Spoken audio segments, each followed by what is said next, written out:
Hello everyone, welcome to my channel. To this topic we will discuss the Agrobacterium mediated gene transfer. It is the part 2, second part is the part 2 of your Agrobacterium mediated gene transfer. In the first part, in my video I have already discussed about the overall view how the Agrobacterium tumefaciens transfer its tDNA to the plant cells. So in the part 2, the Agrobacterium mediated gene transfer, we will discuss the what is the descriptional process, how the Agrobacterium naturally transfer its tDNA to the plant cell. So I will show you the diagram of the Ti-plasmid of the Agrobacterium. You all know the Agrobacterium have two types of its DNA. One is its normal DNA and second one is the plasmid. In the tumefaciens, Agrobacterium tumefaciens, the Ti-plasmid is present. But in case of Agrobacterium rhizogens, the Ri plasmid is present. So due to it cause the Agrobacterium tumefaciens cause the tumors in the plants. That means that's why it is called the Ti-plasmid. Ti stands for the tumor inducing plasmid. Okay, that's why it's called Ti-plasmid. So this is the view or diagram of the Ti-plasmid. In the Ti-plasmid, different types of regions you have seen here. You are seeing different types of regions, and these regions, different types of genes are present. So here in the red mark, this is the virulence region. In the Ti-plasmid, this red mark signs for the virulence region. That means here the genes, all the genes are present in the virulence region are transcribed to the virgenes. You know the virgenes? The virgenes have the capacity to transfer the tDNA from the Ti-plasmid to the plant cells. So in the red mark, that is the virulence region, and the second part is the tDNA part. This is the tDNA segment. In the tDNA segment, there are two borders present in the end of the tDNA. This is the right border sequence and this is the left border sequence. The right border sequence is long sequence made up of 25 base pair sequence, but the left border is vary. It can be vary. And inside the tDNA sequence, there are three regions also present in the auxin region, cytokine and opine region. In the auxin region, the genes are present which are produce auxin. In the cytokine region, the genes are present which are produce cytokinin. In the opine region, the genes produces the opine. After that, it's the origin of replication site are also found. In this region, the replication will be start because this is the plasmid and the plasmid have the capacity for the replication. And the next part is your sequence is opine catabolism part. In this part, the opine catabolism of opine occurs. So here we found all the regions present in the Ti-plasmid. So in the virulence region, different types of virgenes are present. So we will see the different types of virgenes here. See the different type of virgenes, that is your virgenes and their functions. Here the vir A gene, then the vir A and G, vir G genes, E and E2, D, D1, D2, and different types of virgenes are present and their functions. So the function of vir A gene is it is a kinase protein in bacterial membrane. It acts as a kinase protein in the bacterial membrane and acts as receptor for the phenolic compounds released by the wounded plant. When in the plant there is a wound occurs, the plant produces the phenolic compound and the bacterial cell have the capacity for the signaling the phenolic compound. So when the phenolic compound comes in contact with the bacterial cell, the vir A gene acts as the receptor to receive the phenolic compound. Okay, this is the function of vir A gene. Then vir and G genes both are expressed continuously and respond to phenolic compound. Then the virgenes, this is the most important gene and it activates other virgenes. The vir A virgin G genes, then the VG gene activate other virgenes. Then VE and VE2 protein, they act as SSB protein, that means single stranded binding protein, and they act against nucleases to protect degradation. Okay. Then the VD protein. VD protein is virulence activity of bacterium. Then D1 and VD2 protein, they both are bind with both the end of the tDNA. Okay, both the right end and left end.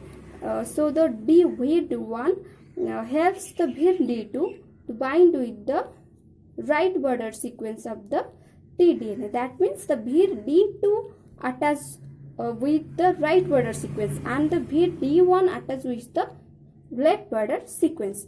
So the next virgenes are your VC genes, VB and VD4, VD2 and VE2. Here the VD2 and VD2 are most important. They have the nuclear localization signal. That means they can be signaling for the nuclear localization. And for this VD2 and VD2 genes, the tDNA goes to the plant cell for a particular localizing signal. So here we have all the virgenes and their function. You can pause the video and can check this, and you can write this also. So these are the virgenes. Okay, we have studied the structure of the Ti-plasmid in the virgenes. Then we will discuss the overall procedure, how the tDNA enters to the plant cell. So here I have some diagrams for you. Okay, in the first diagram, when there is a wound or cut produced in the plant cell, here is the cut produced in the plant cell and it releases the phenolic molecules. When the phenolic, here the bacterial cell also present. In the bacterial cell, you have seen that there is a tDNA and Ti-plasmid, and it is a normal DNA bacteria, and this is the receptor site that I have already said. There is a receptor site, and the VRA protein also acts as the receptor site in the bacteria. Okay, then the second view. When the phenolic molecules comes from the wound site, here the VRA protein, and after that the phenolic molecules come in contact and get attached to the VRA genes. Then it can contact with the VRA genes. This is the phenolic molecule. Okay, this phenolic molecule came in contact and attached with the VRA protein. After that, when the VRA protein attached with the phenolic molecule, then the VRA protein signals and activates the virgin proteins. The VRA protein will activate the VG proteins. After that, the virgin function of VG protein is to activate other virgins. Then the VG protein activate other virgins along with the VD1 and VD2 protein. Here all the virgins are get activated. Then the VD1 and VD2 gene also activated. So what is the function of VD1 and VD2 genes? They can be bind with the right border sequence and the left border sequence of the tDNA.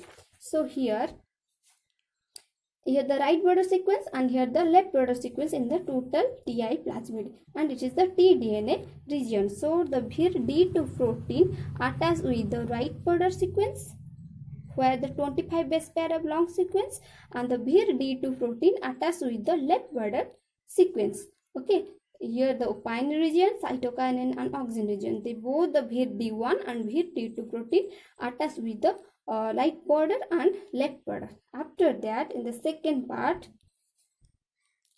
then the VD2 protein and VD1 protein caught the tDNA. The single strand of tDNA can be caught by the VD2 and VD1 protein. They caught and separate the single strand of the tDNA from the other part of the Ti-plasmid, and the VD2 protein attached with the 5' end of the single strand of DNA. This is the single strand of DNA, and VD2 protein attached in the 5' end of the single strand of DNA.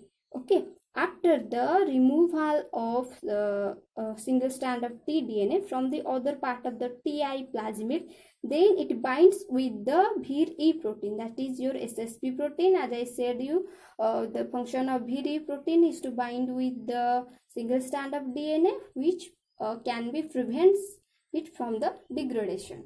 Okay, the third part. This is this single stranded tDNA, single strand, and it is attached with the VRD2 at the 5' end of the strand, and VRE protein also attached with it. Then it enter to the plant cell. Okay, then it enter with the plant cell. This tDNA, single strand of tDNA, enter to the plant cell and get attached with the nucleus of the plant cell. Okay, then when it after the nucleus attached of the tDNA with the nucleus of the plant cell, then the capacity of the nucleus can in the plant cell having the DNA have the capacity to replicate. So the replication of tDNA also occurs along with the plant DNA. Okay, when the plant DNA will replicate, automatically the tDNA of the bacteria will be replicated.